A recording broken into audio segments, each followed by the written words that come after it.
The Iowa Broadcasters Association presents the 1982 Iowa Boys State Basketball Tournament.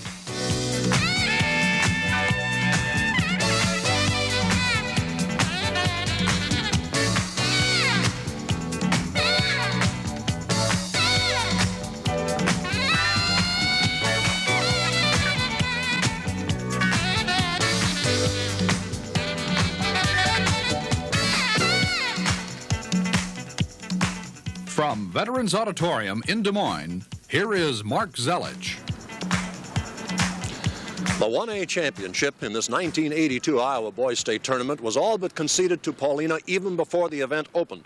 And after their devastating win over Waukee, that feeling is even stronger. But there are other class teams in this division as well. Central City and Ogden among them. Those two look good in opening round games, and they meet this afternoon in a semifinal clash to see who enters the championship game. We'll have the starting lineups for you on that one after this word from your local station.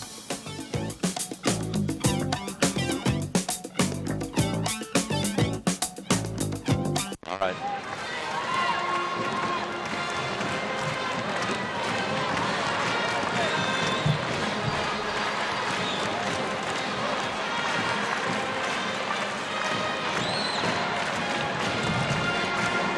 All right, that's what we have in store for you. A semifinal in 1A, Central City going against Ogden, and waiting in the wings, Paulina and Cardinal Stritch in their semifinal later on today.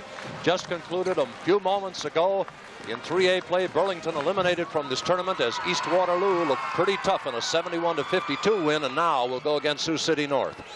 Let's go down courtside with the winning coach from East Waterloo, who's visiting with, of course, Frosty Mitchell.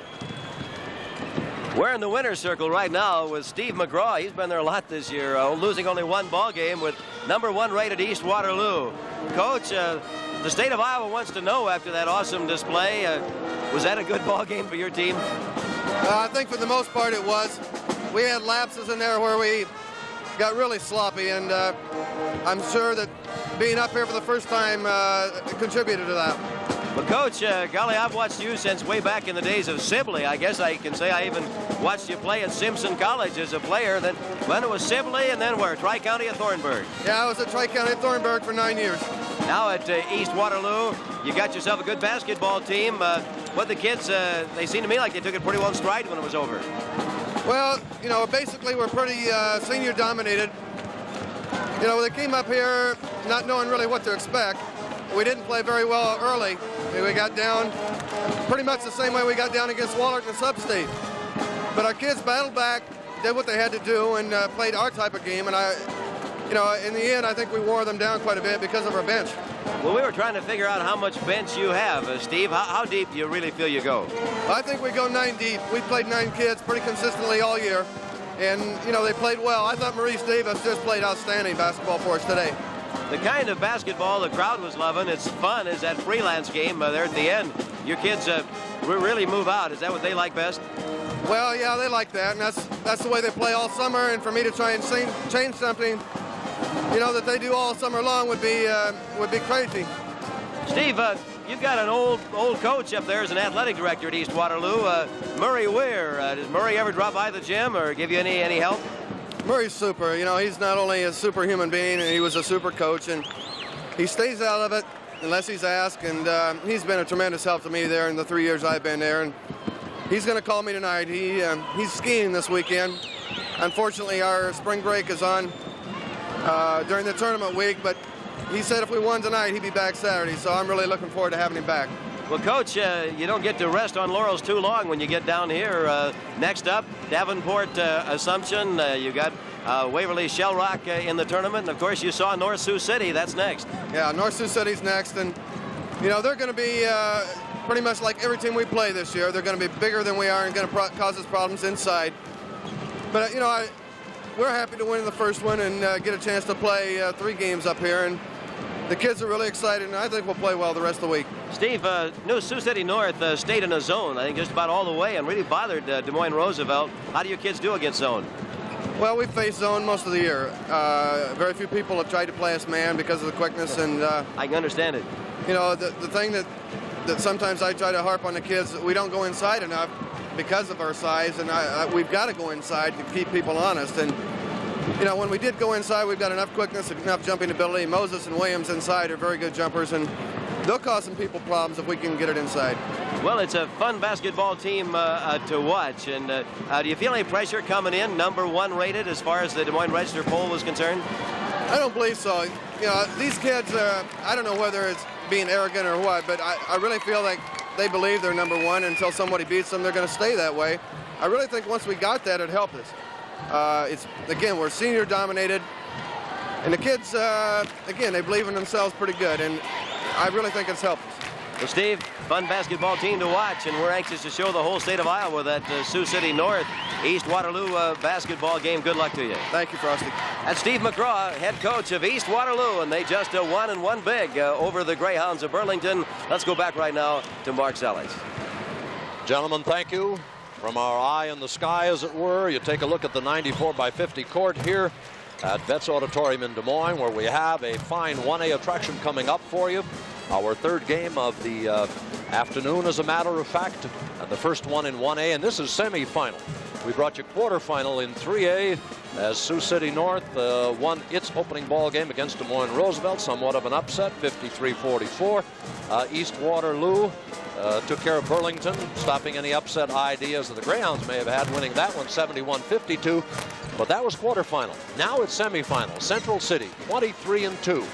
Winner over East Green, making its first trip, 62-54 in opening round play on Tuesday. And Ogden, with a record of 21-3, sidelined Buffalo Center, and what a ball game that was, 65-62. It was a ball game that Buffalo Center had an excellent opportunity to win. They had a man on the free throw line with no time left. 2 free throws, he missed them both. That breathed life into Ogden. They took advantage of it and won the ball game. So the Bulldogs are now 21-3 overall. Central City, the Wildcats, are 23-2. We have the #1 defense in Ogden, by the way. They've allowed just 45 points a ball game during the season. However, that didn't hold true against Buffalo Center, did it, as they permitted 62 there. And so we'll see if they're going to get their defense back on track against the #5 offense in this tournament, Central City, which is averaging 69 points a game, which is fair to middling. We have an Ogden team that's been shooting 51% from the field. We have a Central City team that's also been shooting 51% from the field. We have 2 ball clubs who will run. They're not the run and gun style of an East Waterloo. Ogden will play a controlled game. Generally speaking, they will run if they get the opportunity and they think it's working. Central City likes to work a controlled break, but more or less from the half-court setup if they can get it. And we have a man-to-man team generally. From the standpoint of defense, as far as Central City is concerned, they prefer to use that if they can. Interestingly enough, that was Ogden's forte, too. They went 16 games playing man-to-man, and all of a sudden they found the zone going into the tournament, and now that's all they play. And it's what they used in their win over Buffalo Center. They shot 44% from the field in winning that ball game, and that's considerably below their 51% average of the season.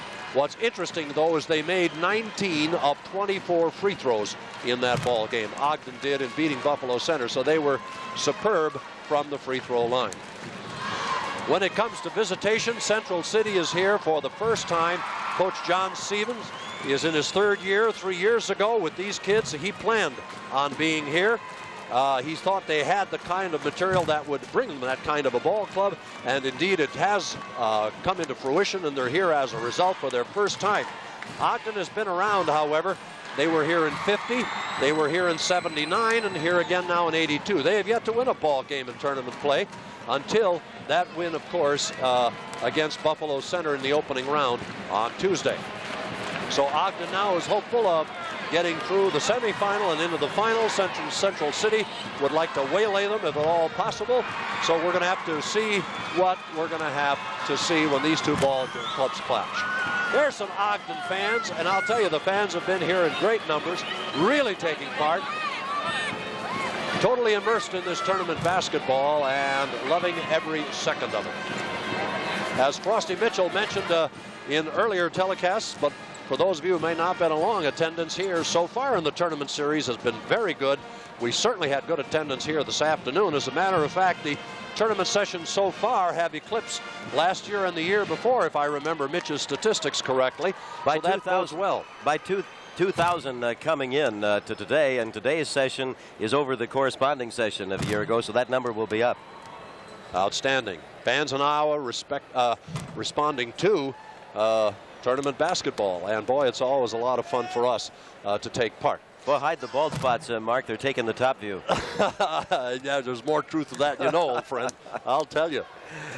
And speaking of the top view, our cameras are strategically placed, and to Doug Brooker and our entire IPBN crew, just a massive job of covering this tournament from every conceivable angle, from fans to play to bald spots. They've done the job. We have another game in 1A, a semifinal later on this evening. That's a 6:35 ball game. Paulina, which put on a real class act in its opening game win over Waukee. And Paulina will be going up against Cardinal Stritch. And I'll tell you, that's a Cardinal Stritch team that's the smallest team number-wise in this tournament. But they are a fine basketball team, and Paulina will not take them lightly. Rest assured, Cardinal Stritch is going to come in loaded for bear. And then tonight we wind it up with the second game. That's a 2A semifinal. Denison, conqueror of Dyersville Beckman, will be going up against Davis County, which eliminated Hampton. Mark, at halftime of this Class A ball game coming up, Central City and Ogden, going to have Mo Kelly on. Now, Mo will be a very visual member of our cast the rest of the week. He'll be out there at center court presenting people into the Hall of Fame and whatnot, and he's going to take us down memory lane at halftime of this ball game and tell us who the inductees are going to be later this week. Some of the great ones from the past that certainly are going to have their moment here in the spotlight. I mentioned some time ago, Mitch, that the coaches have been really outstanding in helping us get prepared. Mo Kelly serves that capacity extremely well with the Iowa High School Athletic Association as its publications director. Mo sees to it that we get information just as fast as humanly possible, does a massive job. We're indebted to him. And I know you're going to ask him a lot of questions down there. And one you might ask him is his age, because he's celebrating his birthday today, Mitch. Is that right? He let everybody know yesterday. It was St. Patrick's Day, and the Irish among us were celebrating. And Kelly obviously must have a smidgen of Irish somewhere in his heredity and background. He, however, didn't have any green on. And when asked about it, he says, well, frankly, St. Patrick's Day is a ho-hum day because it precedes the actual day of celebration. And everybody said, well, what day is that? He says, my birthday. So he's celebrating today. That big bulldog that was on your screen a moment ago, that's from Ogden, the blue and white. And, of course, this is the home court of the Drake Bulldogs, who also are the blue and white. All rights to the 1982 Iowa Boys State High School Basketball Tournament are reserved by the Iowa High School Athletic Association and its Television Production Committee. No rebroadcast, videotape presentation, or other use of this telecast is permitted without the express consent of William F. Turner, the executive producer.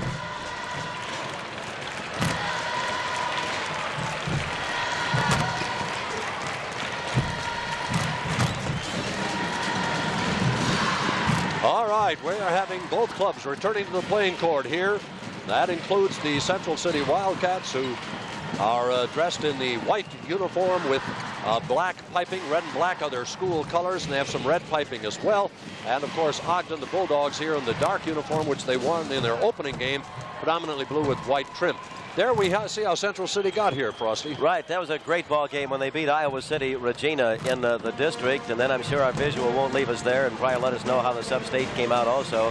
But when they beat Iowa City Regina, they did a good job, and they beat Clinton Mater Dei, and that was really impressive because that was a rated basketball team, and of course you saw them in the first round when they beat East Green Grand Junction. But when you beat Mater Dei and Regina in a row, Mater Dei being the old Clinton St. Mary's, you've done a job. All right, there's Ogden. You talk about traditional names to beat. How about Jewel South Hamilton when they beat them in the district? And, of course, you see the Ogden Ball Club had to beat Rhinebeck 66-52 in the sub-state, and Rhinebeck had just beaten a doggone good Garwin team. So these are good ball clubs. And, of course, right, when you mentioned Regina, we, of course, immediately bring to mind that great run they had. They should have had 4 in a row. They had three state championships out of 4, Frosty, and perhaps one of the most superb 1A teams we've seen over the years, although Paulina has to bring a great deal of attention from anybody who has seen them play. A-class act, no question about it. So we are about ready to get underway here, and in a moment going courtside to the PA announcer, Bob Wilson. Bob will introduce the non-starters for you as well as the starting 5 for each ball club. You're looking at $46,000 worth of new basketball floors just a year ago. The old one went to a high school in West Virginia. Okay, here is Bob Wilson with those lineups. Munson. Number 25, Mike Van Sickle. Number 33, Doug Cheney. Number 43, Scott Jones. Number 45, Russ Smalley. Number 51, Dan Bazell. Number 53, Bruce Ankenbauer. And number 55, John Henriksen. The assistant coach for the Ogden Bulldogs is Ed Dobelis. For the Wildcats from Central City, number 22 is Randy Norris. Number 24, Steve Butters. Number 30, Steve Stone. Number 34, Craig Sutton. And number 44, Todd Duckett. The assistant for the Wildcats is Merle Whitcher. And now for your starting lineups. At a forward for Ogden, number 41, Alan Dutcher. For Central City, number 50 is Jeff Akers. Number 35 is Paul Nicholas. Number 12 is Steve Raker. At the centers, number 31, Orland Sprecher. Number 20, Chris Akers. At the guards, number 23, Mike Carlson. Number 14, Mike Whitson. And number 13, Jack Doran. Number 40, Chuck Thompson. The head coach for the Bulldogs is Larry Strom, and for the Wildcats, John Stevens. Our officials for the ball game, the referee, Gary J. Putman of Sioux Center, the umpire, Richard Olenius of Audubon. Our auxiliary bench official, Dan Neville from Slater. So the scene is set. A couple of clubs who know that they have to win in order to advance to the championship game. That's incentive enough. Ogden, of course, here by virtue of its overtime win. And a couple of clutch free throws by Orland Sprecher, which iced that ball game in overtime. They had an excellent chance to lose that game to Buffalo Center, which had a couple of free throws with no time remaining and couldn't can them. If there's any superstition in this, Mark, Central City's wearing light. They did in their opening win. Ogden's wearing dark. They did in their opening win. And we should mention that the two Akers boys are cousins. They are not brothers, and that is Jeff Akers controlling the tip, giving the ball to Chuck Thompson. And a couple of acres in Iowa is valuable. Oh, I knew that was coming. That's Chris Akers. Nice fake. He goes up. He buys it, and I think he'll get it along with a foul. That's correct. Man had 22 points and 18 rebounds in that opening game over East Green. Number 31 is Orland Sprecher, his first foul, and he's a key to the offense of Ogden. He can ill afford to have a problem there. Chris Akers got his basket. He now will get a free throw. And across the state, you heard the referees who are wired for sound talking to those young players. 73% this season from the line, which is pretty nifty. He has a total of 3, and Central City is out in front by a score of 3-0. Jack Doran, tuft of white hair up in front, brings his ball club into the front court. He has the ball on the far side. That's Whitson dogging him. Gives it over to Dutcher. They come over to Sprecher. He's a pretty shot. It doesn't go that time. The rebound follow-up, however, is partially blocked and short by Carlson. Carlson's a good shooter. 7:18 left to play, just underway. The opener of the 1A semifinal. Whitson, 22 feet. And we're going to jump it, or they're going to be traveling? It's traveling. It's going to be called on Dutcher. He was tied up and he had a fall once the ball was jarred loose and they parted. He was at an angle and he moved. So Jeff Akers, inline front court, taking it out. He gives it to Chuck Thompson. Team that averages 70 points a ball game. They'll put it up. They're not bashful. Raker. Steve Raker, R-E-C-K-E-R is the spelling.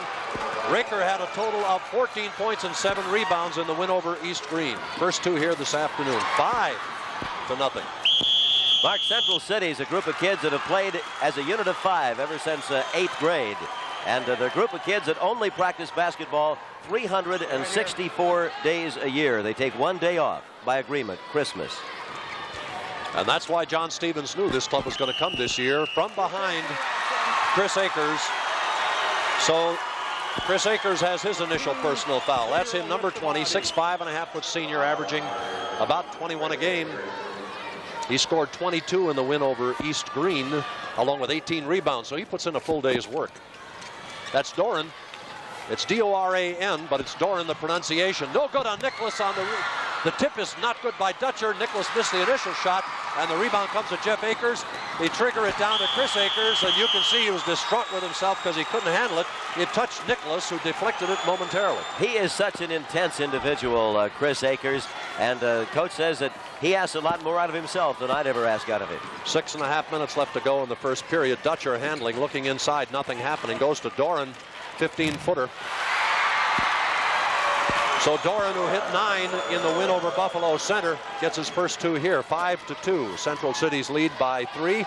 They have the ball in the person of Chuck Thompson.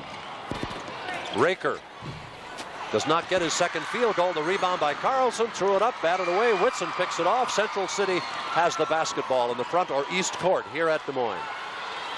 Fine basketball crowd, tipped out of bounds by Carlson, saved by Nicholas, into the hands of Raker, however, still Central City's ball. Jeff Akers over to Whitson. He can shoot. Saved, yeah. Almost lost his balance. Let's see. A technical on the bench. And apparently it had to be verbal, Mitch. Must have been verbal. Nobody stood up. This bench right here. That's a two-shotter then if it's on the bench. If it's on the bench, it should be a two-shot. We got a bench technical, we'll shoot 2. Yep. That's the second technical of the tournament, I believe. Don King, Cedar Rapids Regis, and that was for Cedar Rapids Washington. That was for standing up. The entire staff stood. Came at a tough time. There are reasons you can stand, as you know, Mitch, to applaud a play, to congratulate a player, but it has to be very momentary. I think there's 5 instances where they'll permit you to stand. But there had to be something verbal. This is Raker. So you get 2 pokes at it, 2 kicks at the can, and then you get the ball, and that can be a lot of points sometimes. That's exactly right. That was the difference in that ball game. Raker has now a total of 3 as he makes 1 out of 2, and as Frosty said, they got the ball. They have a 4-point lead. They led 5-0. And you don't want to fall behind the Central City outfit because they're tough to play catch up. And if it had to come, it did come early, which was probably just as well for Ogden. Oh, what a beautiful hook by Chris Akers. How do you stop that in high school? The top scorer and rebounder on this ball club. And you saw him Canada in all conference for 2 years. He's tough. That's Carlson. He's tough. You see that happen on occasion, Frosty. Yep. They'll re-award Got a jump ball. on the jump.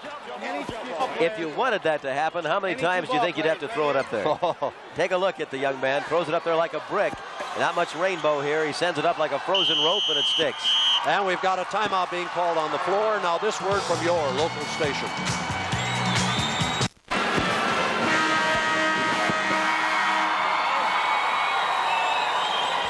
In the early going, Ogden leads in rebounds 4-3 and turnovers 3-1. Central City leads in points 8-2. 5:17 left in the first quarter. This is a 1A semifinal. I have no idea what the Ogden huddle talked about offensive or defensive, but I bet you Coach Larry Strom talked about technical fouls to the bench.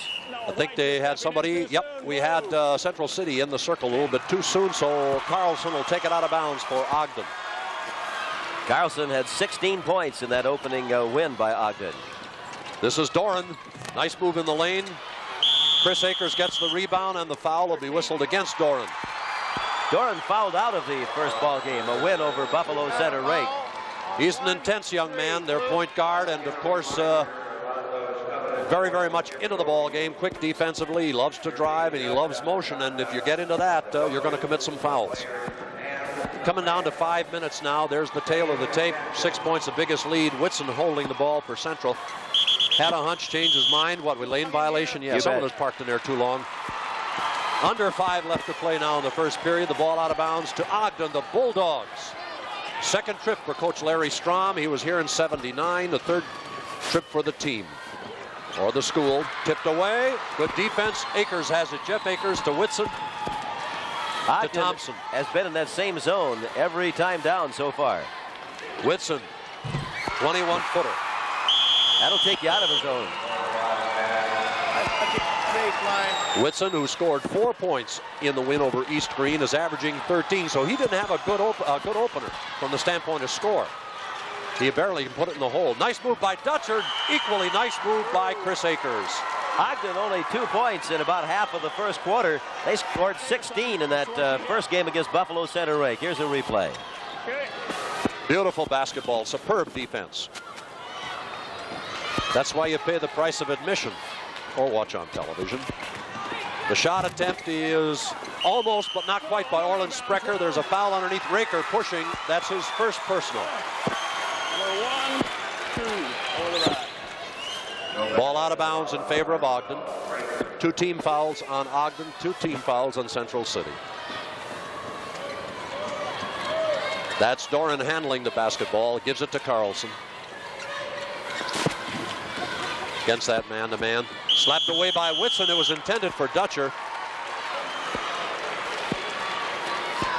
A good floor view of the action. West end of the court here at Des Moines. Thrown away. Thrown away. Carlson intended that ball on the near side, but it was slapped away out of bounds. Now let's wait. Ogden wants to make a change. Yep. And that change is Kevin Davidson, a 5'10" senior.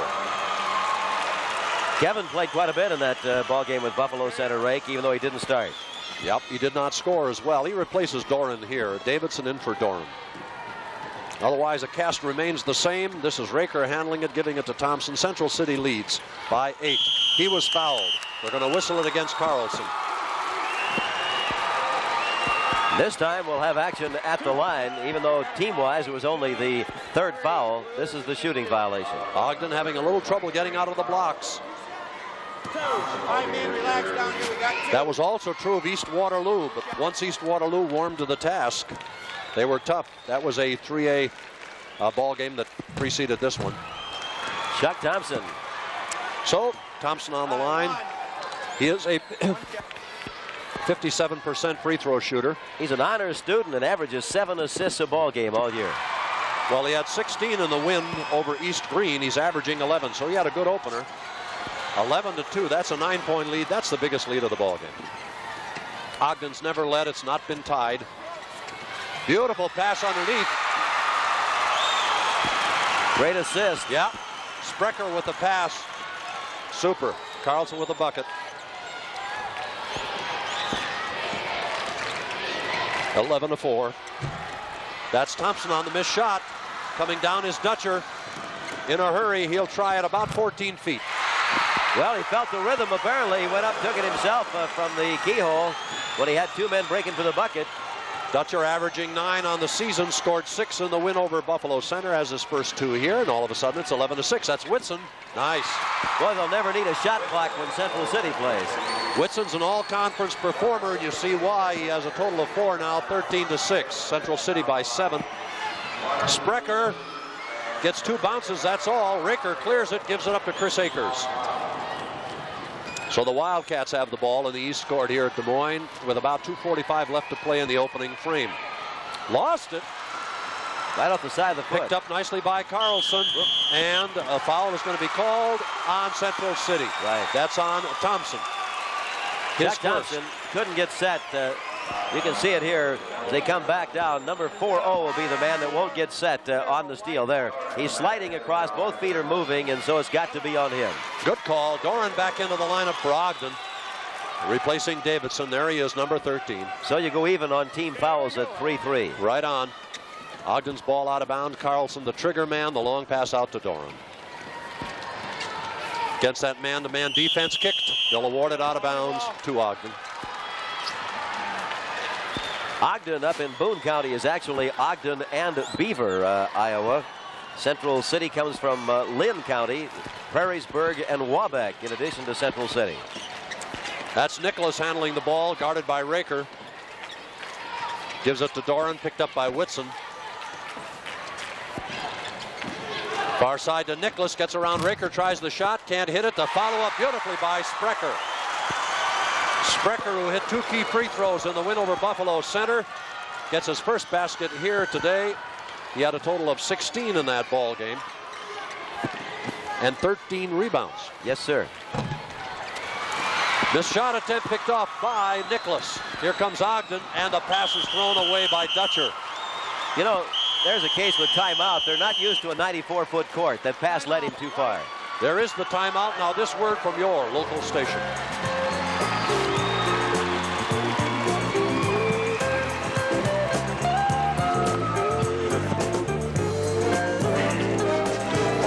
On the far side to Whitson against that zone.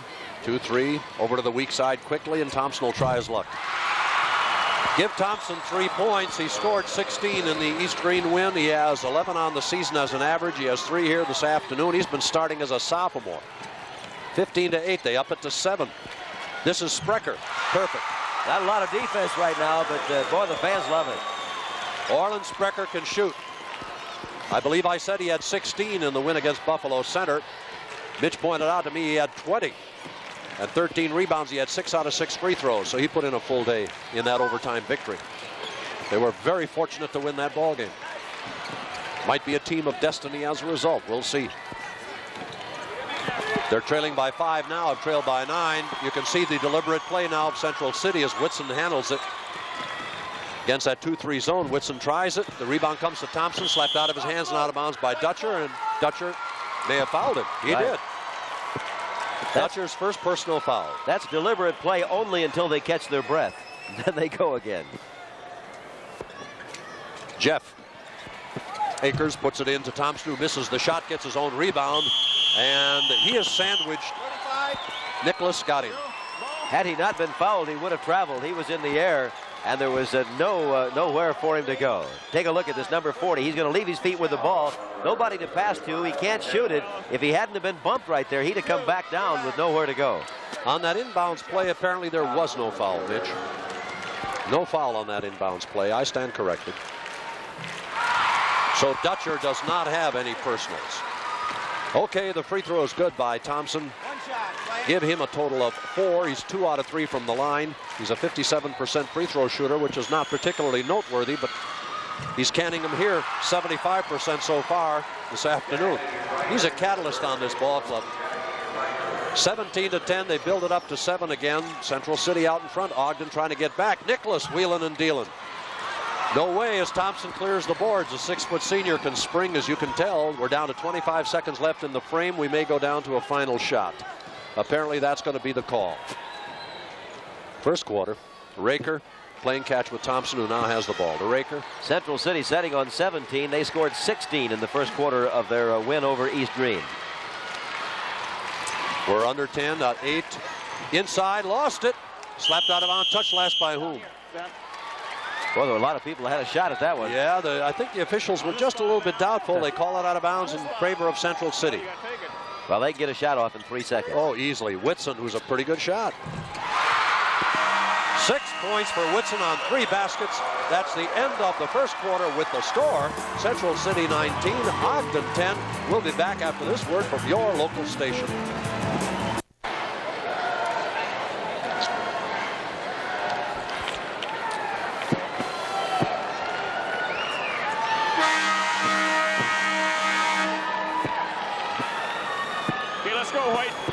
Well, if you want to take another look at that last bucket, this is Jeff Akers looking for Mike Whitson. There's Whitson, number 14, the blonde bomber, puts it up in the air from out about 17.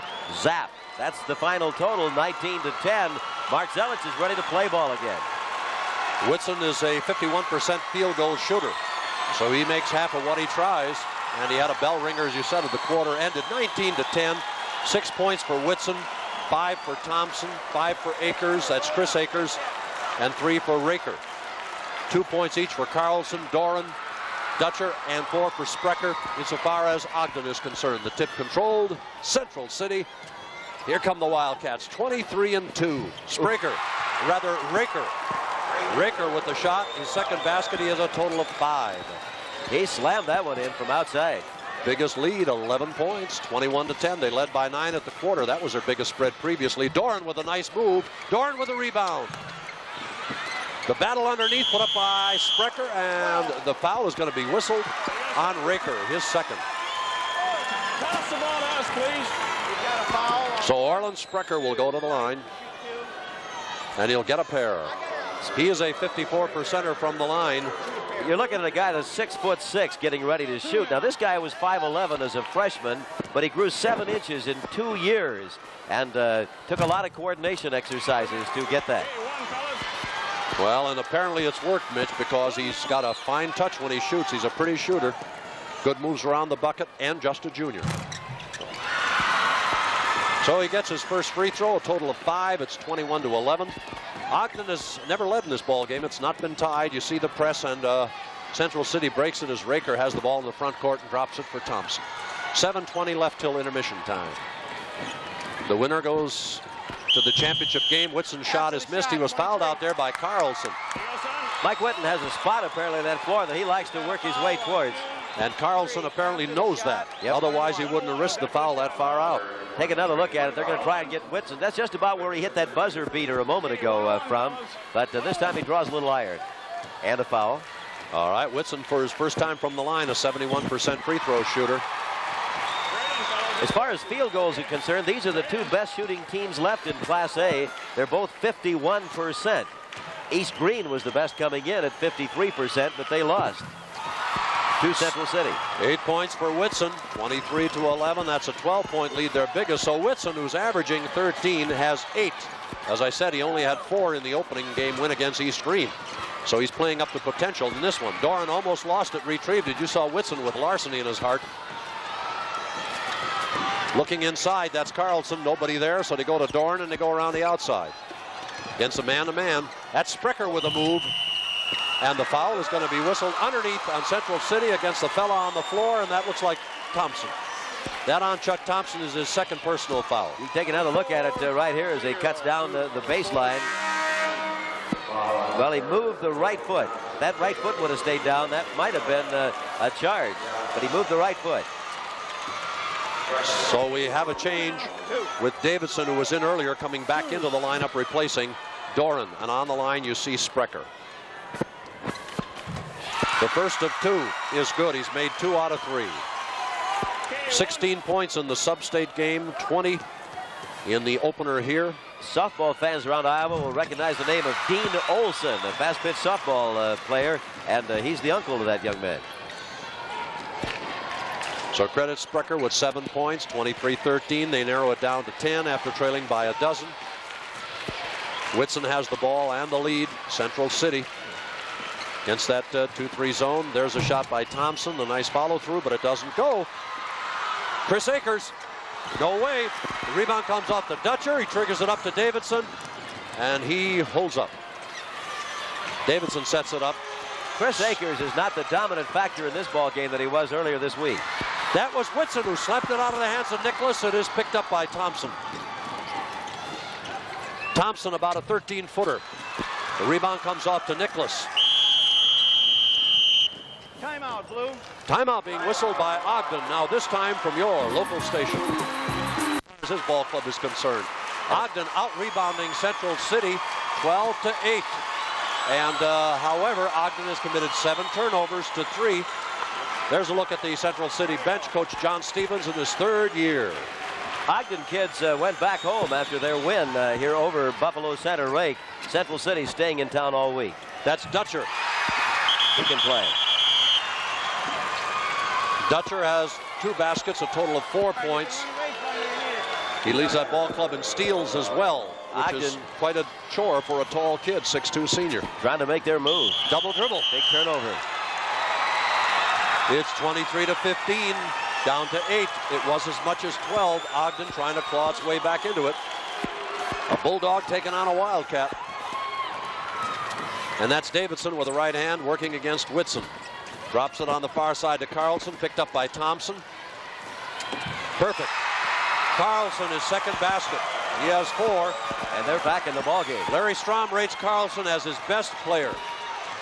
Said he had 16 great games. He slumped a little bit for the tournament, but now is coming back, which is a good time to come back. 23-17.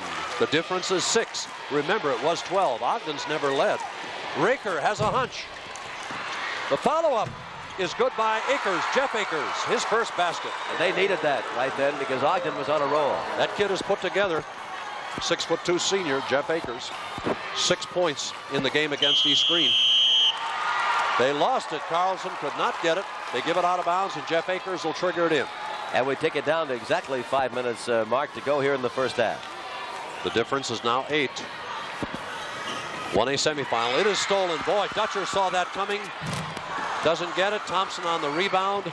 Tries to clear himself and does up to Akers, still facing that pressure in the backcourt. Remember the old days when the coach said don't shoot unless there's 2 guys under there in the same color jersey? Ain't it the truth? Oh, a lot of things have changed since then, Mitch. You've got a good memory. 4:35 left to go. Second period. The winner moves into the championship game. The loser into consolation play. That comes up tomorrow. Yep. This is Class A. Akers, Chris Akers, he was fouled by Dutcher. In Chris Akers, you're looking at a young man that plays inside in high school. They're pretty sure he'll probably move back to a guard. He'd like to play college basketball, but got to work on the academics a little bit, and they think he'll probably go to junior college, maybe at Muscatine. And he's a young senior, only 17. Right. Man. Can he play? All right. Find a handle on it. Thompson finally picks up the shot. Raker on the shot. And the rebound by Sprecher. Somebody over the back. That was Raker. Raker has his 3rd personal foul. There's a good look at Steve Raker. Averaging 10 a ball game. He has 5 here so far, but he has 3 personal fouls, which concerns Coach John Stevens more than anything, and I think we'll have a substitution as Steve Butters comes in. Stevens likes to play only 5. He doesn't like to substitute unless he really has to, and now he has to. So Steve Butters comes in the lineup, the 6'1" sophomore. He's been a pretty good filler. Actually considered pretty talented when it comes to this game. The missed free throw follow-up is not good by Nicholas, partially blocked. Sprecher gives it on the far side. That shot is not good, and the rebound into the hands of Thompson. Ogden shooter, by the way, was Scott Jones, number 43, who's in that lineup. And there he's chasing over on the far side. That's traveling by Whitson. And we find Jones moving out of the lineup and Davidson coming back in. Right. Not much of a change in height there. No. Davidson handling the ball. Looking for Carlson in the corner. Finds the baseline. Nice feed to Sprecher. He'll go.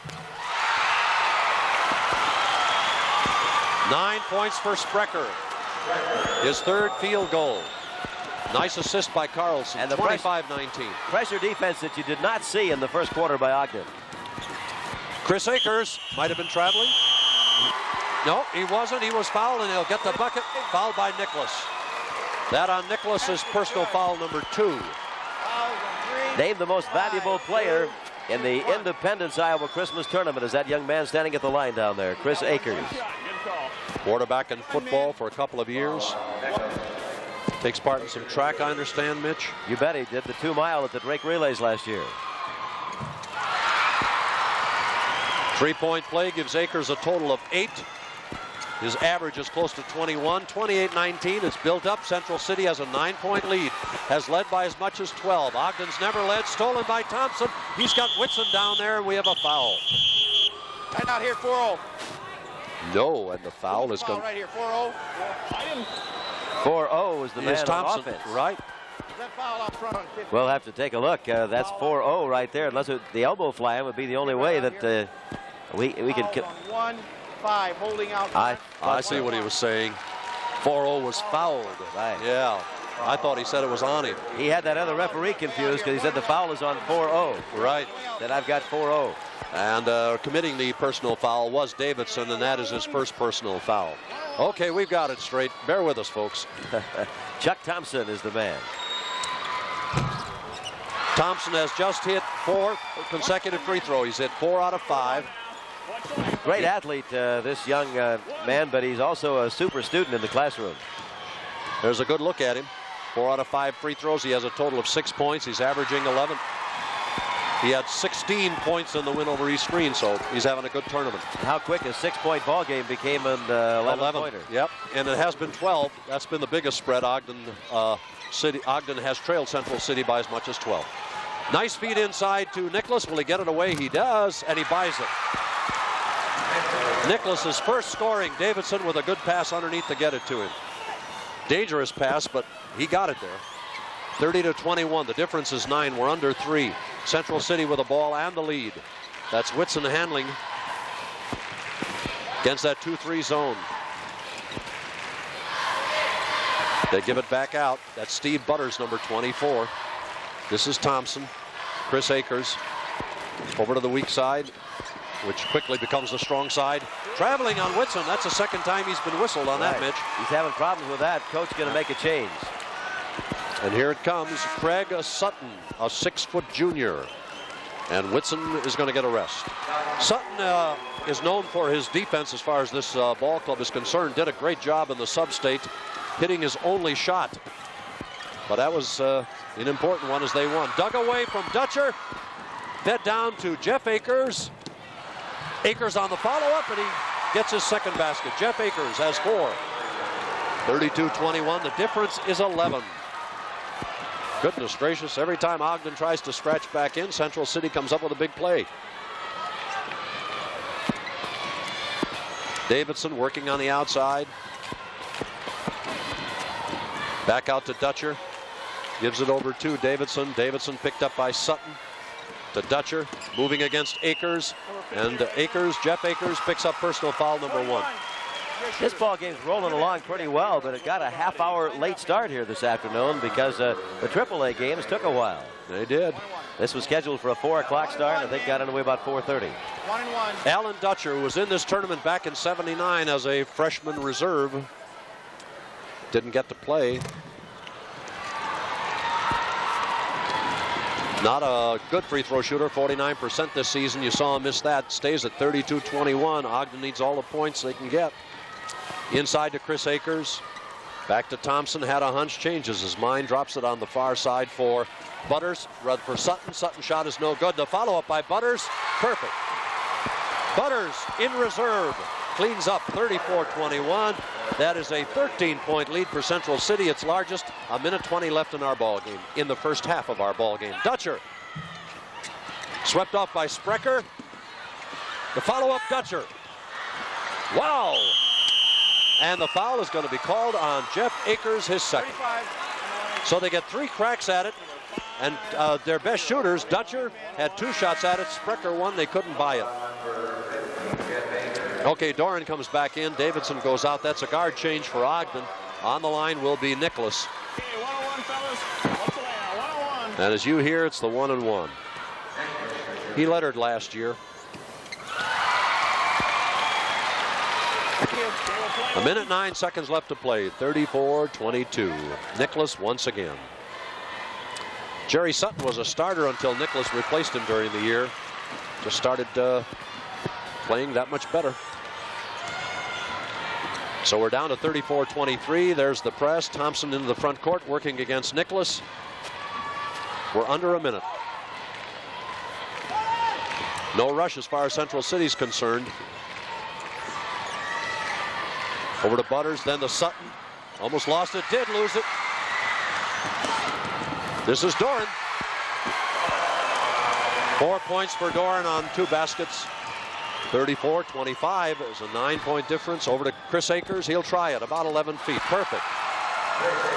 That's 10 for Akers. They build it up to 11. 36-25. 25 seconds left to go in the ballgame. And counting. Doran gives it to Dutcher. Dutcher to Nicholas. Wheeling and dealing in the lane. Chris Akers with a towering rebound. Moves the ball up to Sutton.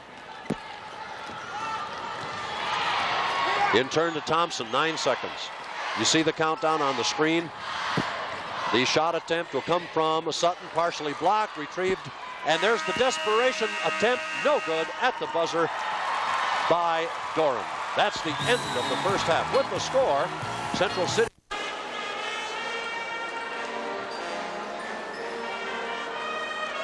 19-10 after the opening quarter of play, outscores Ogden 17-15 during the second period and leads 36-25 by 11 after enjoying as much as a 13-point lead.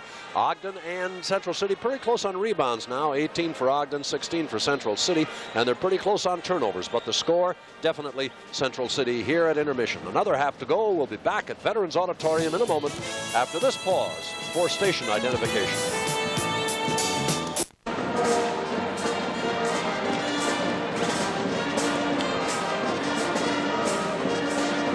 Intermission at Des Moines and at Central City, 36-25, led by big Chris Akers in the middle. He has a total of 10 points.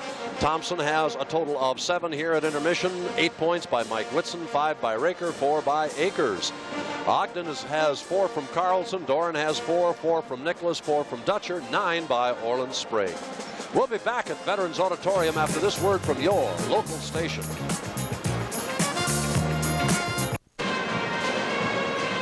Couple of fellas who just can't stand the excitement. All right, we promised you Mo Kelly with Frosty Mitchell, and here we are.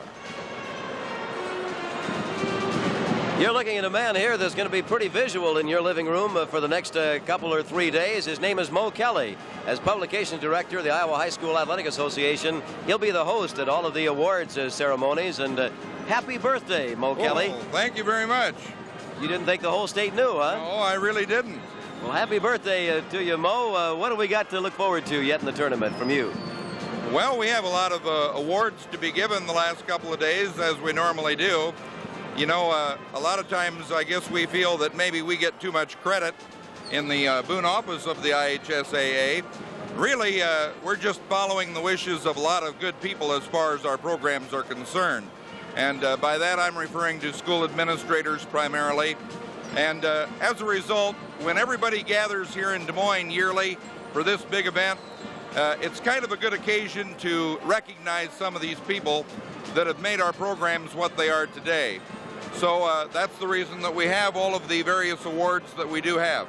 Well, Mo, every year you make me feel a little older when you start bringing those people back for the Hall of Fame. You got some coaches and ball players that I think people will recognize. Well, in our Hall of Fame this year, we do have some great names. We keep thinking, you know, one of these days we're going to run out of those great names, but we never seem to. I guess that's because every year in our tournament we have newcomers coming along that make their name well known, just as those stars of the past.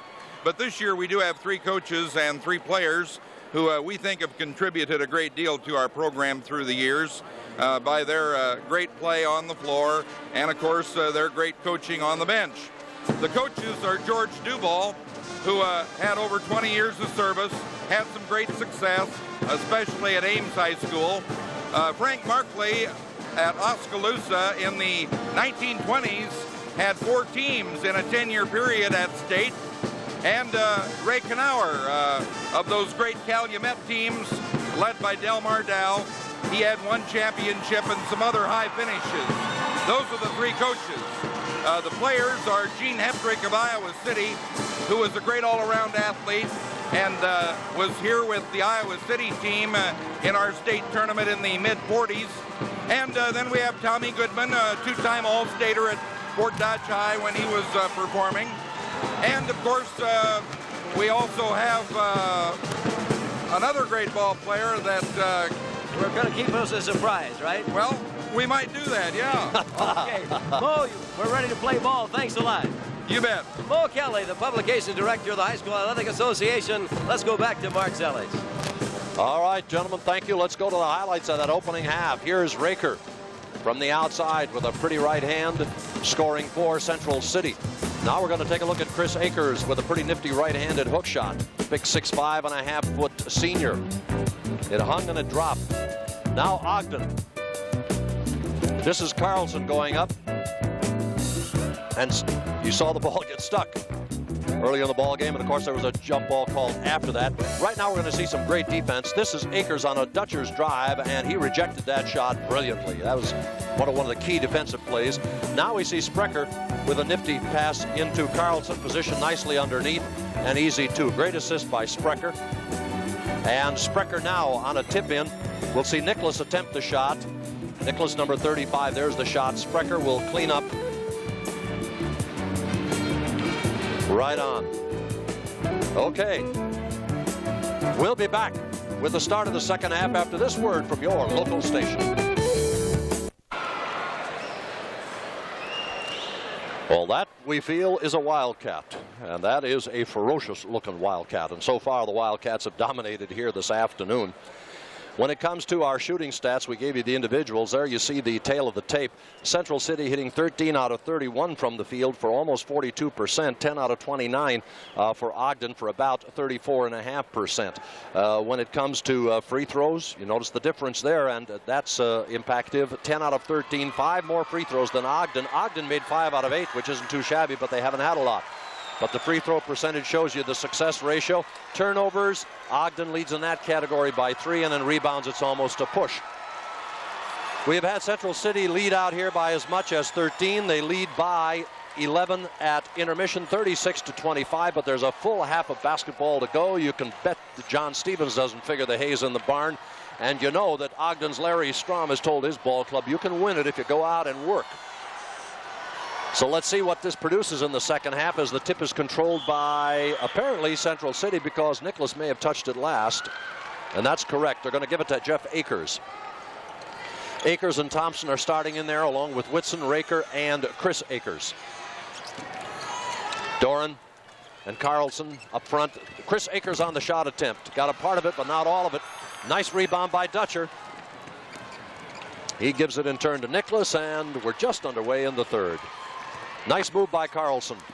Too far underneath. The shot was blocked, and the foul was going to be called on Chris Akers. That team huddle, they're talking about defenses that they might want to employ if he makes it or if he doesn't make it. Well, Mitchie answered your question on whether he will or won't. He did that time, and that's the front end of a pair fouled in the act of shooting, and that for Carlson is his 5th point. He's averaging 13. The rebound taken off by Chris Akers. Battled Raker for it. Akers in turn to Thompson. Thompson moves into the west court here at Des Moines. 7.5 minutes left in the third period. Raker handling 2-3 zone. Still prominent. Ogden going with it. Akers is open for a minute. He takes advantage of it. He's a good shooter from around there. They can't let him do that. They think that that's where he'll play, is outside in college or junior college. Into Nicholas. He lost it. Picked up by Carlson. Slapped out of his hands. And Raker goes after it. And it's saved by Ogden as Dutcher comes over with it, and they give it over to Doran. Doran moving down Bloody Nose Lane. Doesn't get anything. And the follow-up by Sprecher after Akers lost it. That's 11 for Sprecher. And so Ogden comes back to within shouting distance at 10. 38-28 is the margin. 6:50 left to play. Third period. 1A semifinal. Raker's perfect. Raker from the corner. About a 21-footer. That's 7 points for him. He's averaging 10. He had 14 in the East Green win. This is Carlson. Carlson's a good shooter. We've seen our share of good shooters in this tournament, Mitch. There's some dandies. Shoot the lights out. 40-28. Carlson tries to narrow it and does. As you said. Carlson had 8 out of 10 free throws in that win over Buffalo Center as well, in adding up his 16 points. So he gets a lot of play into a game. Raker handling it. Can't go anywhere against that zone. Goes to Thompson. Weak side to Whitson. He'll try it. Oh, that guy can shoot. He likes to come from the left side of the key. He's a pure shooter. He has a total of 10. 4 of those are field goals. 42-30. They move it up to 12. Their biggest lead was 13. This is Carlson. Might have been caught on the arm by Thompson. And Thompson picks up his 3rd personal foul. Chuck Thompson is an outstanding sportsman. Quick to raise the hand. Didn't give the referee the grimace.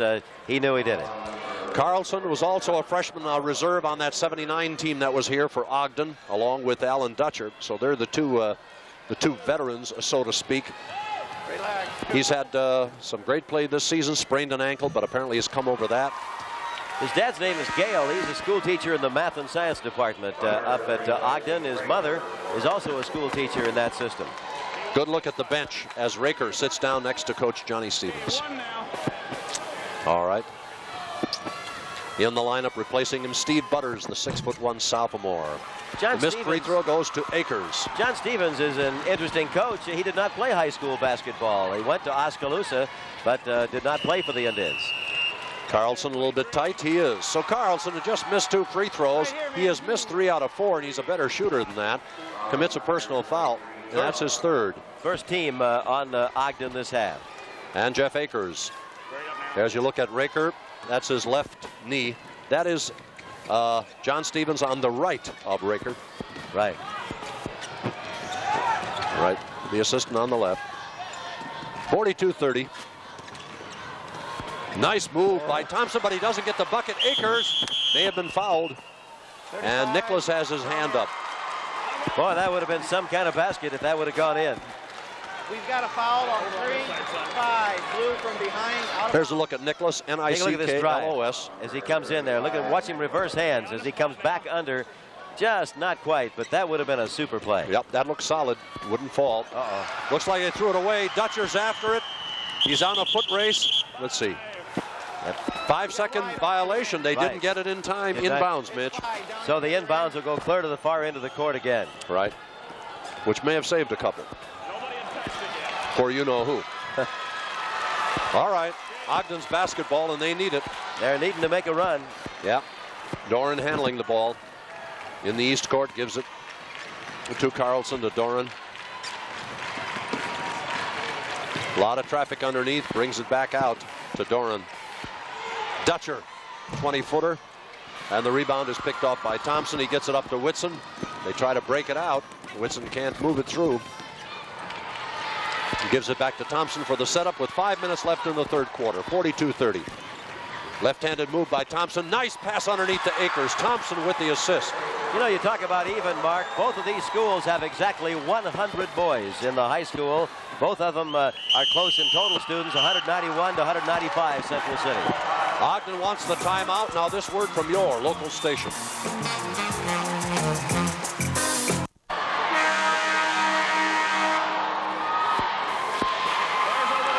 Here's a replay of a pretty good assist. That's Chuck Thompson going up in the air, and he's making the lob over Doran. He's looking for Chris Akers. Akers looking for the ball. He gets it, goes back up, and he's in the money market right there. That's the kind of play that really turns the screws, and the lead now is 14. That's the biggest spread of the ball game, enjoyed by Central City. Ogden's never led, never been tied. This is Carlson trying to get something, and he picks up a free throw as the foul is assessed to Thompson. That's 4 on Chuck Thompson. And that's the 3rd team foul of this half. Take another look at this. Not much question on it. Watch the action in under the bucket. Well, you saw it there. The man that committed the foul is the man that's on the deck. And Frosty undercut him after the shot, so as a result, there won't be a free throw because they're still not in the thing. Beautiful move by Dutcher. No way on the basket, however. Akers clears it. Looks for relief. They get it down to Thompson. He'll try it. It won't fall. Nicholas on the rebound for Ogden. Gets it up to Carlson. Moving it in a hurry. Might have been fouled by Whitson. You bet. And Mike Whitson put the arm in the air right now. He knew it. He's not happy with himself. And And that's Whitson's first personal foul. The official makes it clear to the bench who committed the foul and how. So Central City actually could work themselves into a foul situation. That's their 4th team. The next time you're going to have Ogden at the line 1-1 the rest of the ball game, and no need in giving him an assist like that. Ogden will take all it can get, and that time it gets a bushel from Sprecher. A beautiful drive along the baseline. That's 13 for him. And Sprecher drove it right at Whitson, daring him to pick up another foul. Akers with a nice fake and over the top of Sprecher. That's power basketball. He can play junior college. He did. Or college ball. Got Sprecher to leave his feet when he came down. He popped it. 46-32, the 14-point lead again. Shot missed. The rebound by Whitson. Look at him come. Oh, yep. Over. It'll be a turnover. Very possibly on a portable floor like this, sometimes you'll get a dead spot. That ball seemed to come up awful high on him right then. He lost control, but I have to wonder, there's a seam in the floor right there. So it stays at 46-32, and the ball goes over to Ogden. That's Doran handling it. Looks like they're working against the zone. Nope, man-to-man. They go inside. Dutcher puts it up. No way. Nicholas tried to tip it. No way again. Nicholas, and he is fouled by Akers. 5-0 is Jeff Akers. Third personal foul. 3:32 left. There's a candid look at Coach John Stevens. One timeout. Apparently, maybe going to ice a shooter. Timeout, White. And Stevens wants a timeout. Now this word from your local station. Ogden, the Bulldogs, the Coon Valley Conference champions, having their problems here. In the third period, they trail by 14. That is Central City's biggest lead of the ball game, 46-32. There's 3.5 to play, and still another quarter to follow. Ogden was here way back in 1952. At that time, the coach was a guy named Bob Brown. Ogden's third trip here, they'd never won a state tournament basketball game until they beat Buffalo Center Rake in the opening round in overtime. So Nicholas, who is not a particularly good free throw shooter according to his season stats, 43%, has just hit his third free throw out of 3 tries. That overtime was the 43rd overtime that had been played in the state tournament. Had 4 of them last year. Towering rebound by Jeff Akers. He had the position. You saw the big hand come up and clean it up. Thompson takes it, travels. They've had a lot of problem with that for some reason in this ball game today. I don't recall that Central City traveled that much against East Green. Tried. Whitson got called on it a couple of times earlier. Doran handling it. They go inside. Wheeling and dealing is Carlson. So here's a guard playing underneath and gets 2. Beautiful timing. He got him up in the air. When they came down, he went up. He has 9, 46-35. They can get the ball back. They're back in the ball game. Difference is 11. Still got 11 minutes to play. When it's happened before, Central City has always managed to come up with a bucket to quell any comeback. Taking their time. We're down at 2:50. The lob to Akers. Beautiful. Akers misses the shot, but he was fouled in the attempt by Carlson, and that is 4 on Mike Carlson. They can ill afford to lose him. Third team foul on Ogden. And old Deadeye Dick is the man going to the line. You know it, Frosty. This guy is 73% from the line. He has had 2 free throws. He's made them both. So he's looking for his 17th and 18th points of the afternoon. Guy's 63% from the field this year. Suffered some cracked ribs after 3 football games this year and had to sit out the rest of the football season, but he's a competitor. Here's Scott Jones, a 6'1" senior, another freshman reserve on that 79 Ogden team that lost that opening game. Jones back in the lineup. He was in momentarily earlier in the ball game. Akers this time is perfect. Give Chris Akers a total of 17 if you're scoring with us. 47-35. The difference is 12. And that Scott Jones is one of those that hit 2 free throws in the overtime against Buffalo Center Rake, or they wouldn't be here. 21-footer. Beautiful shot by Doran. 6 points for him on 3 field goals. The spread is 10. 47-37. They're within shouting distance now. Yep. 2:30. This is Thompson getting it in the front court. Double teamed. Jones and Doran gets it off to Whitson. And they set it up, and you see him look to the bench for instructions. 2:15. A couple of Central City kids, Whitson particularly, looks tired to me. Coming down to 2 minutes. Whitson has played a lot. They had the day off yesterday. There's that high alley-oop. Akers, and let's see. Traveling violation as he fell. He fell over Nicholas, and that's what caused the travel.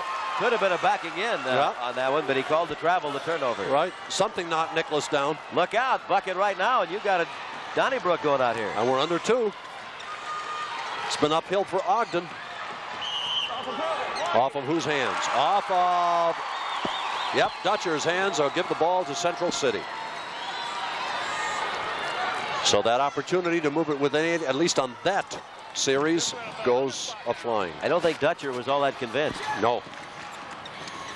Into Akers. He may have been fouled by Nicholas, and Nicholas, I think, has picked up his 4th personal foul.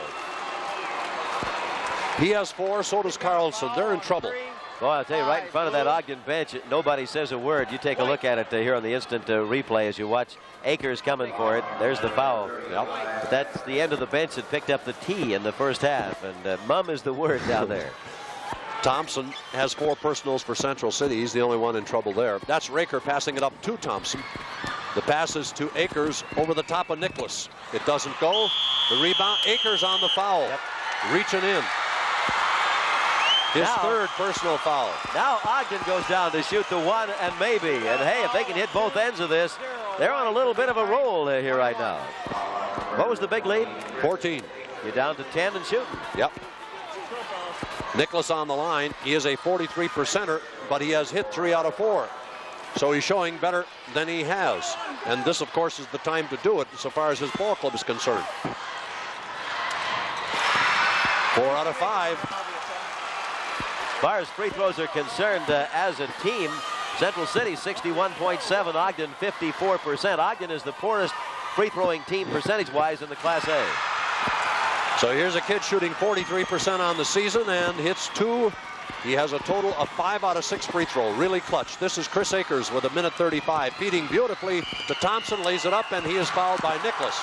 And it was a smart foul, really. Thompson had him beat, but he's out of the ball game, I think. Maybe that doesn't make it quite so smart. Take another look at it here. Kid didn't have any choice. He was beat. Did he want to give up the snowbird right there? Comes up and hacked him. There's the body. Yep. So Nicholas has fouled out of this ball game. That's 5 on him. 5. Nicholas isn't sure. He didn't think he had 5 on him. But he does, and he's going to be replaced in the lineup by Jones. He had 4 fouls in that win over Buffalo Center when Alan Dutcher and Scott Jones fouled out. There's a good look at him. So we go to Thompson from the line. Thompson, who is a senior and a veteran clutch player, he's a starter as a sophomore. He parks his 6th consecutive free throw, 6 out of 7. One of 5 seniors on that team. 6 out of 8 from the free throw line. Total of 9 points for Chuck Thompson, 48-39. Doran, Dutcher, look out. Too long. Somebody underneath After the shot. or after the shot. 20 after Akers the shot. after the shot. You heard the official. That's 4 on Chris Akers, Frosty. Akers turned his back to screen him out away from the bucket, and apparently got him with a body or something after the shot. But boy, Ogden's got opportunity knocking at the door right now, and Central City wants timeout. They want to cool off that free throw. With the timeout, now this word from your local station.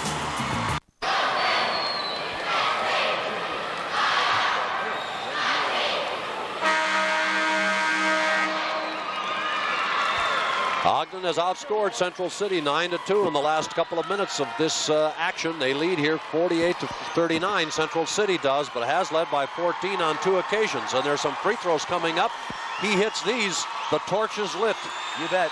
Mark, this young man, Alan Dutcher, I think is kind of a story. His dad was partially blind through the 8th grade of Alan. Then he had a retina transplant at University Hospital in Iowa City that year, and since has been able to see every game that his son has played. That's terrific. Dutcher, a poor free throw shooter, 49%, misses that one. He's missed the only 2 he's had, and that, of course, was the front end of a 1-and-1. So Whitson has the ball. Central City gains a little bit of life as they control it in the front court with 1:10 left to play in the 3rd. Ogden trying to scratch into it, and Central City trying to put him away. Central Not City, over by a long shot. Central City, I mentioned, had their tongues hanging out a little while ago. They're taking it a little bit slower on offense out there, burning a little time. You're under a minute. He plays those people a lot. We've seen a little bit of Butters and Sutton in reserve, but very little. You got to realize this is a lot longer floor than they're used to back home in Central City in Lynn County. Yep, just as wide, but 10 feet longer. That's 10 feet every time you go up and down it. This is Raker. And you're trying to work against Dutcher. To Thompson. We're down to 25 seconds. That's the official time you're looking at right now. Right. Down to 20. Looks like they want to either go in leading by 11 or by 9. Pass to Jeff Akers. Beautiful pass by Raker. Dangerous pass, but he got it there. That's 6 points for Jeff Akers. 50-39. Doran. It doesn't work. The rebound taken off by Raker. The quarter comes to an end, but there was a foul, and I think we'll have that fired. Frosty, let's wait and see. That was Dutcher who committed the foul. It was on And Raker will go to the free throw line. Before the shot, 1-1. So 1-1 before the shot, and here's Raker on the line. Steve looks kind of lonely down there. But that's the end of the third quarter with the score. Central City 50, Ogden 51 now, as the free throw is good. And Raker will officially bring the quarter to a close with the second. Made them both. The end of the third quarter with the score, Central City 52, Ogden 39. We'll be back after this word from your local station.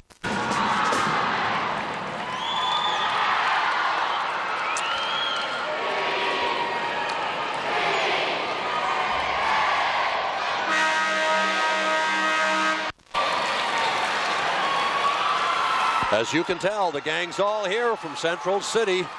You betcha. In Spanish, that would be yes, yes, wouldn't it? CC? CC. Central City, I'll bet you. And they're CCing so far. You right bet. now, 52-39, Frosty. That's a 13-point spread. They outscored Ogden 16-14 in the third period. Recker came up with two critical free throws right there when there was no time remaining.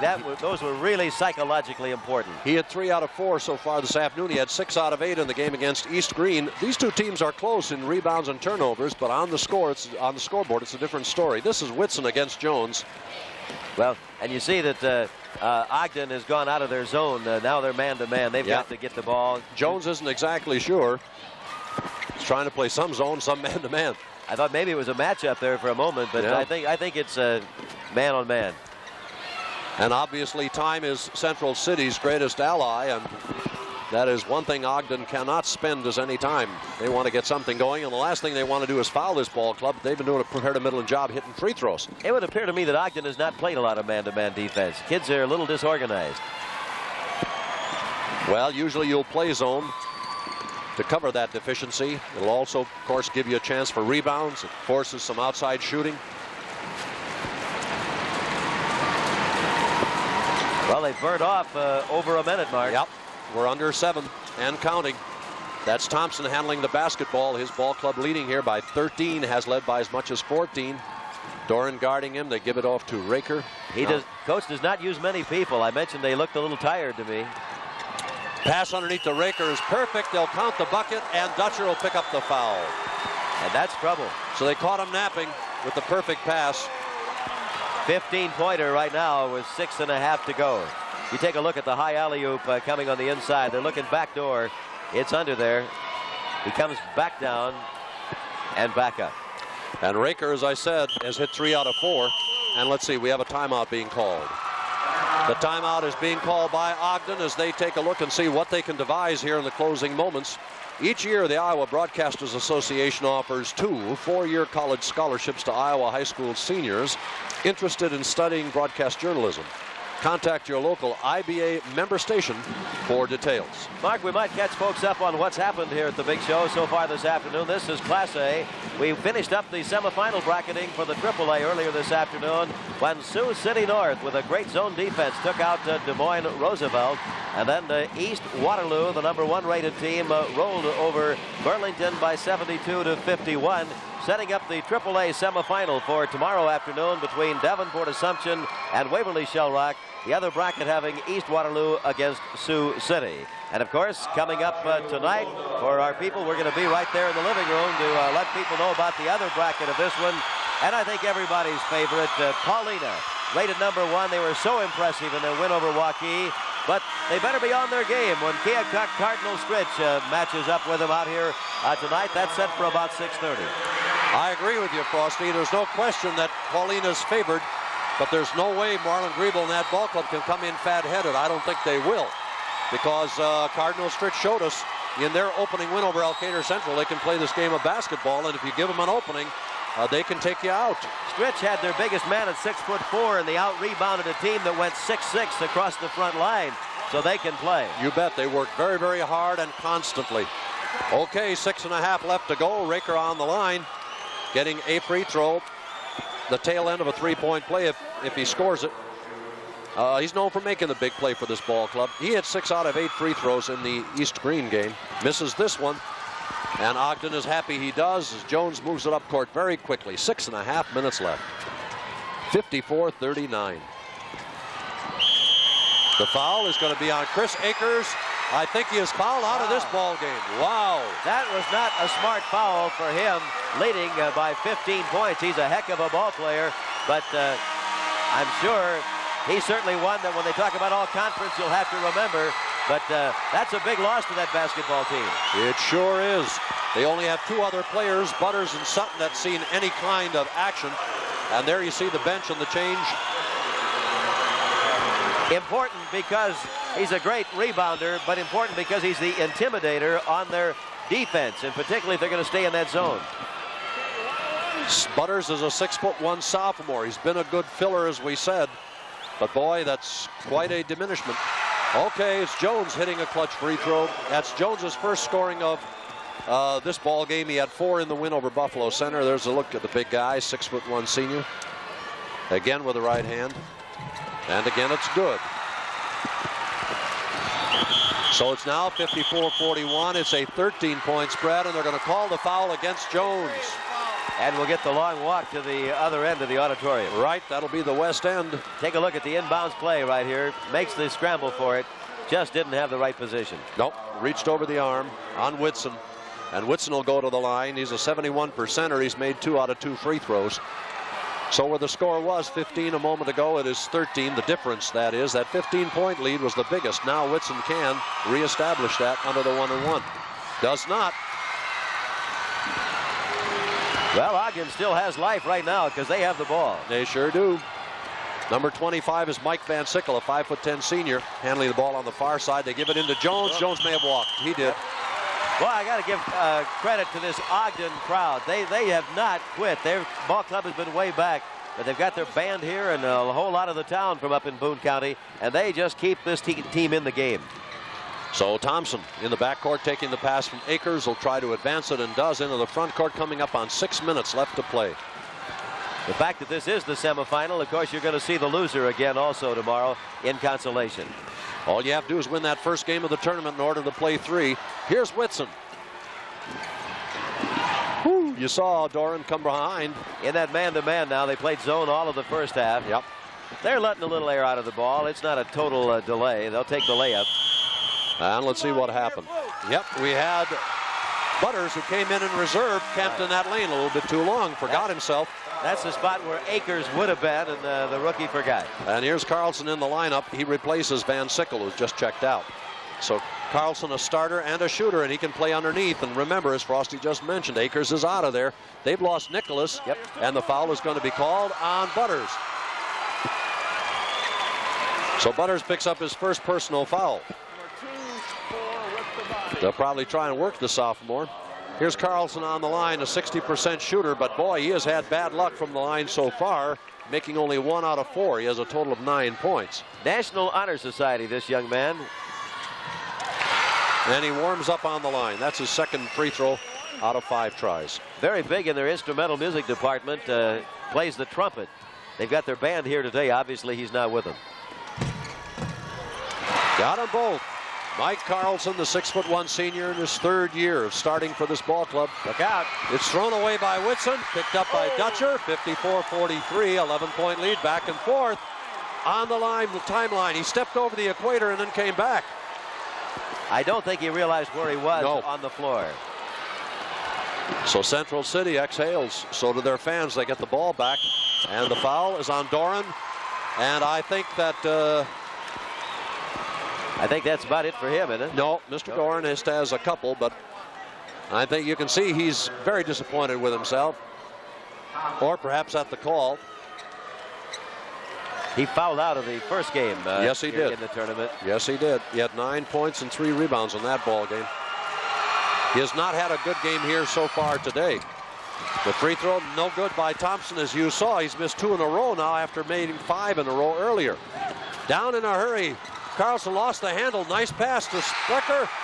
And Orland Sprecher bangs it home. He has a total of 15 points, 54-45. The difference is 9. And the minutes are 5. Thompson's fouled by Jones. Jones is overplaying it just a little bit out there. 5 minutes and 4 seconds is still a lot of time. I know it's hard to tell high school kids that, but you watch college basketball or even professional basketball, 5 minutes and 4 seconds can be a whole game in the NBA. Well, if they keep missing the free throws, it's good strategy, Mitch. If that's indeed their strategy now. Thompson. Perfect.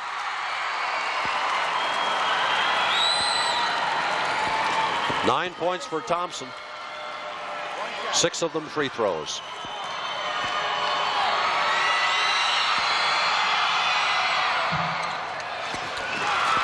Score stays 55-45. The 10-point spread. Carlson quickly into the front or east court. Chance to trade 2 for 1. Dutcher, Carlson.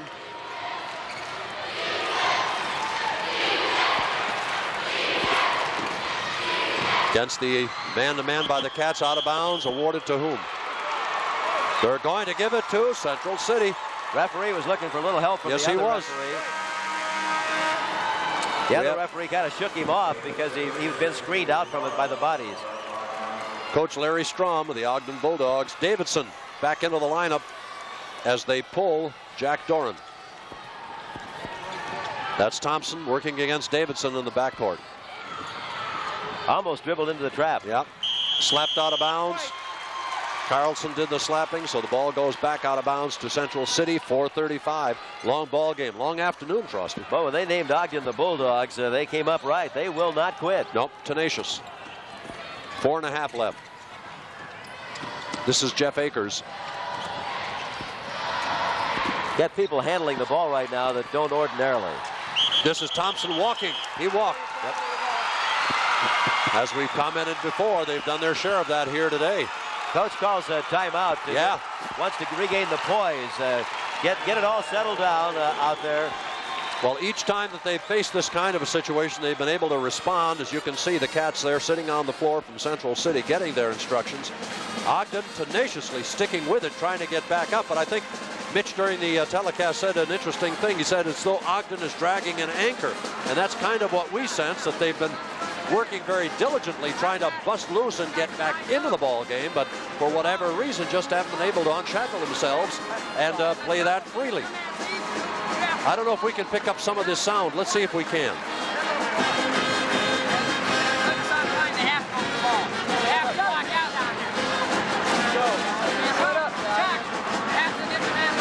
I don't think we can hear that clearly enough to appreciate what's being told in competition with the band and everybody else, but he has an intense audience, and you can tell that that's also happening with the Ogden Bulldogs. This is the first year that they've been able to have pep bands here. Mark, as you know, in the past they've always had stage bands from one school that's not a tournament competitor. Then Friday and Saturday they have an organ player, but this year for the first time Bernie Sagaw is trying to let the schools bring their own pep band. John Stevens, Central City bench. Well, I think it's a good idea. It adds a lot to it. Everybody's having a lot of fun. And that's what tournaments are all about. Carlson, perfect. Big bucket. Well, you're at the 4-minute mark, but you're 8 points. Yep, 13 points for Carlson, 55-47. Ogden trying to scratch back in it, trying to light that torch. Thompson, perfect. I'm not sure that's what the coach had in mind, but he's never going to argue because it went down. 11 points for Thompson. Carlson, look out. The follow-up is by Jones, and they'll whistle a foul, and they'll call it on Sprecher. So the parade is going to come to the other end, and the time ticks down. 3 minutes and 43 seconds to go. That's only 2 on Orland Sprecher. Take another look at the action in under right there. They'll be battling. When it comes down is when the foul will be called. Tipping it around. Reaching over. Sprecher, number 31, was the man that was called. The shooter, well, he was number 12, and I couldn't even see him in that mixed match. Steve Raker, yep, he got up on Steve's back apparently. Raker's a good free throw shooter, 4 out of 5. But it's a little bit tighter now, and that doesn't happen. The rebound, Davidson quickly into the front court with 3:38 left to play in the ball game. Gives it to Carlson underneath, working hard, put it up, and fouled by Butters. So the sophomore gets his second personal foul. And when we talk about teams not giving up, of course, this Ogden had a couple opportunities to give up the other day. Certainly all odds were favoring Buffalo center Rake. And Ogden kids didn't give up, got it next into overtime, and once in overtime, got the win. That's why they're here. Here's Carlson looking for 14. Nope. Still looking for 14, getting a pair. Scored 16 in the win over Buffalo Center. The auditorium people are going to have trouble getting this crowd out in time to get the other crowd in for that 6:30 ball game. That's another 1A semifinal that Frosty's talking about between Paulina and Cardinal Stritch, Keokuk. You'll want to see that. So he gets 1 out of 2. It's 57-48. The spread is 9. It has been as much as 15. Central City has the lead and the ball. We have 3:24 left. That's a lot of time. There have been basketball miracles of greater proportion than that. Oh, absolutely. Look out. Nice pass. Jeff Akers, he was fouled. He timed that well. He got it from Dutcher. That's 4 on Dutcher, the 6'2" senior. All right, you'll see him go inside. Now, that right there isn't the one, the man closest to him isn't the one that fouled him, I don't believe, is he? Yep, one behind him. Behind? Right. Okay. With Sprecher in front. Fortunately for Ogden, the ball did not go in. Boy, Central City right now, free throw percentage falling off. It is. Akers' first free throw of the afternoon. He's only a 48%er on the season, so he's not a good free throw shooter. Boy, blows them both. Up court quickly comes Davidson for Ogden. Gives to Dutcher. We could have a 7-pointer. Coming down to 3 minutes, right. This is Carlson. Look out. Got it. That's 16 for Dutcher, the same that he scored in the Buffalo Center game. Raker in the front court, and now it's a 7-point ball game, 57-50. Chris Akers on the bench is dying 1,000 deaths over there. There's the foul against Davidson. So they're letting him go to the line, Mitch. Yep. Did they foul the right man, though? I don't think so. This is what we're going to find out from Whitson, who is normally a sparkling free throw shooter. He's at 2 out of 3. That's Chris Akers. He is dying 1,000 deaths. Yeah. He is not used to being a non-competitor. No. He said, who said basketball's a spectator sport? He's plotting over there. Whitson puts it up. Any way he can get it in, Whitson will take it. That's 11 for him, 3 out of 4 from the line.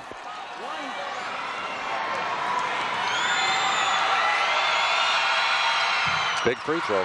Ice water in the veins that time. Yep. He has a dozen. 59-50. The spread is back to 9. 2:39 left to go. Still time. Davidson passing it off to Sprecher. Sprecher lays it up too softly. The rebound battle for will jump it. Jones and Thompson. They'll jump in the circle nearest the Ogden basket. No, they get a foul on Jones. That one had to hurt. And as you see, the Ogden coach not agreeing at all on that. Larry Strahm. The man to watch is number 43. He's the one being whistled for it. He's the redhead right coming down the lane there. Let's see what he does. He's going up for the ball, reaching, has ball. And apparently they call it over the shoulder, Frosty. I thought it was a jump. Not the only call it could be, I guess. Yeah, they had a lot better position than we do. Okay, Thompson.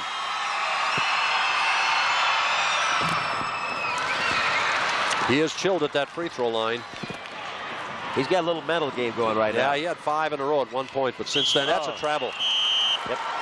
So every time that Ogden has had a little momentum and a chance, it seems something has come up to stymie it. And on this turnover, Akers will trigger the ball in. Try to get it into Whitson. He does. Awful crowded back there. Gets it to Thompson. Down to 2:20. Thompson gets by Davidson in the front court. Gets double teamed, but off to Whitson. We're down to 2 minutes and 10 seconds. Yep. Final quarter. 1A semifinal. The winner goes into the title game. It's a big one. That's why they're working so hard. Reaching from behind, Davidson. His third. That's a foul about 99% of the time. It looks bad. Yep. At this point, they've got to shake the dice, I'm sure. Yep.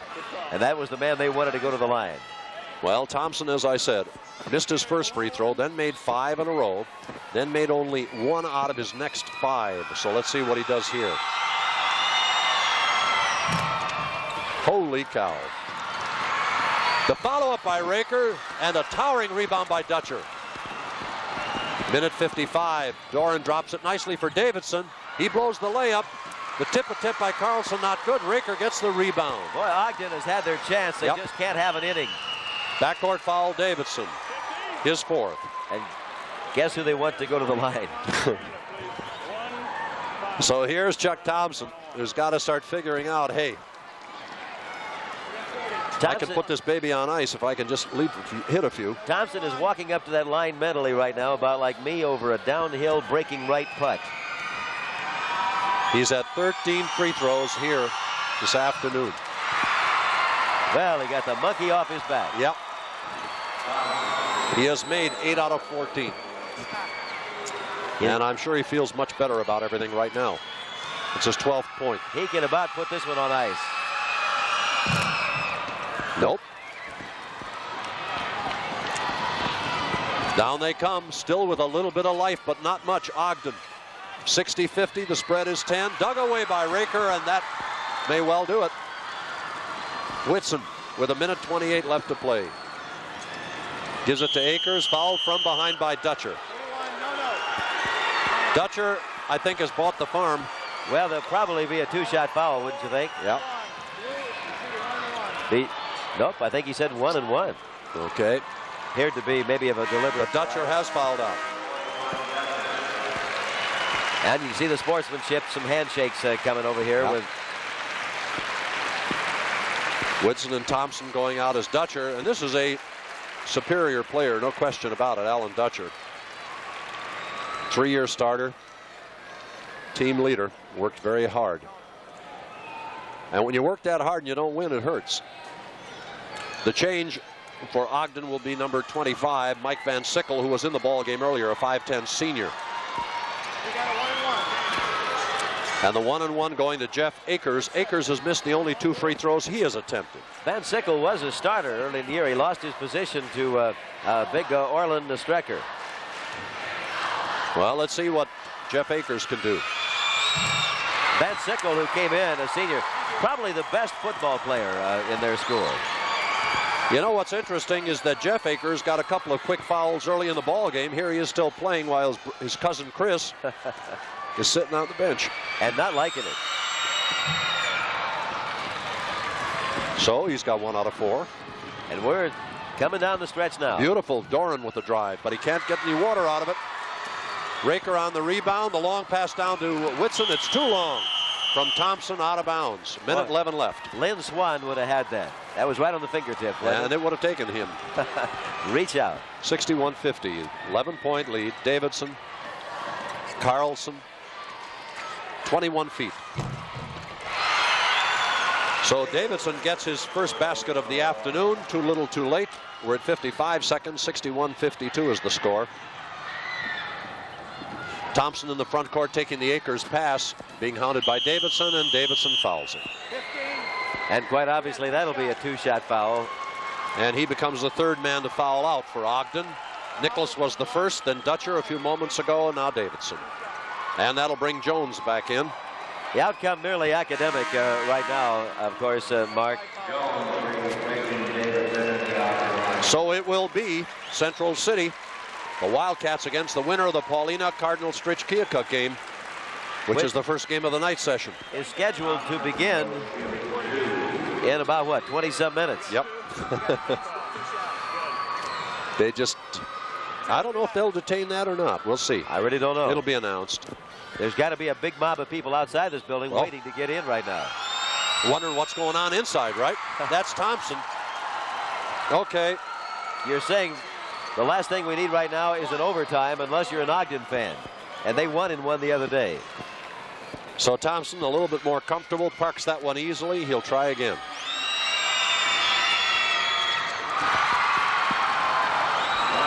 (63-52), 11-point lead, 45 seconds left. Doran down. Carlson to Sprecher underneath to Jones. And Jones has a total of 4 points, his first basket. Down to Whitson, 33 seconds left to go. Butters gives it underneath to Raker, and Raker had it slapped out of bounds on the nice defensive play by Carlson. You bet. Carlson, nice block. Reminiscent of the Akers play on Dutcher earlier in the ballgame. And now, Central City wants a timeout. Well, 26 seconds left, and for whatever reason, Coach John Stevens wants to talk to his ball club. Basically, I think he called the timeout because he's afraid of a 5-second violation. And the kids are so indoctrinated to automatically do that he did it, you know, even though there's 26 seconds to go and a 9-point lead. It's just an automatic thing, and coaching-wise, you want it to be automatic. And there you see the Ogden bench, and look how intently they're into it and still diagramming. Now, the case, quite obviously, right now is pretty hopeless. And yet, this coach and this team still diagramming, still scratching, still trying to figure out something to stay alive. That's right. Your local Iowa Broadcasters Association member radio and television stations are concerned with what's happening in our town. Hey, when you talk, we listen because we care.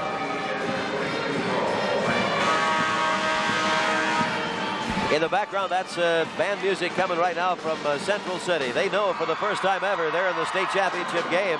They've never been here before, and probably when you look down that senior roster, they know that this better be the year. Rated 14th state of Iowa in 1A, 23 wins. Looking at their 24th, 24-2. That's a sparkling assortment of games. No question about it. Passed in, almost a foul, but the ball's retrieved by Thompson.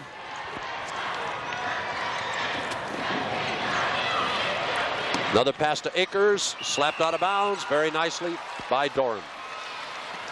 63-54, 16 seconds. The long pass out, Thompson saves it. No point in fouling now. Slapped out of his hands, picked up by Raker. Jones picks it up, long throw down court. They're going to let it go out of bounds. The ball game is over. That's the end of the game with the score, Central City 63, Ogden 54. We'll be back after this word from your local station.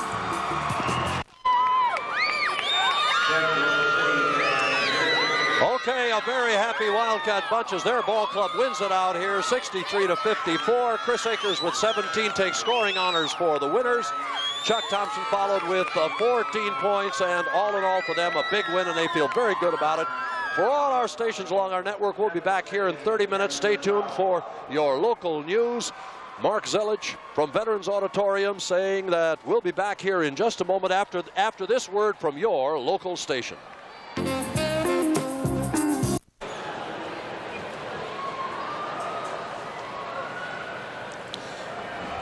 So it's over. Central City 63-54, wire to wire, leading in that ball game, moves into the semifinal in 1A against the Paulina Cardinal Stritch. Winner tonight in the other semifinal, and in 3A earlier today, Sioux City North and East Waterloo have advanced to semifinal play. We hope you've enjoyed this telecast of the 1982 Iowa Boys State High School Basketball Tournament. Our thanks and a bunch of it to Frosty Mitchell, to Perry Garner, and to the Iowa Public Broadcasting Network, whose production and engineering crews did such a fine job today. Now this is Mark Zelich saying good afternoon, everybody, from Veterans Auditorium in Des Moines.